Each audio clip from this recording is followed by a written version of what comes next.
نے ایک اونٹ ذبح کیا، 2 دمبے ذبح کیے اور فرمایا کہ اللہم تقبل ھذا منی، اس ایک کو میری طرف سے قبول فرما اور اس ایک کو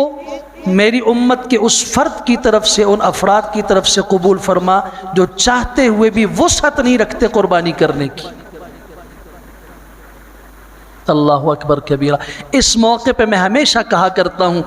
میں اگر قربانی کروں بھی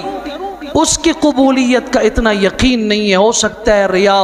ہو سکتا ہے میرے مال میں کچھ خرابی ہو، میری نیت میں کچھ کھوٹ ہو، لیکن اس آدمی کی جس کی وسعت نہیں ہے اور وہ دل سے چاہ رہا ہے کاش میرے پاس بھی وسعت ہوتی، میں اللہ کے حضور اپنا مال قربان کرتا، جس کے قلب اور جس کے دل میں یہ جذبہ موجود ہے، وسعت نہیں ہے، اس کی طرف سے آج سے 1450 سال پہلے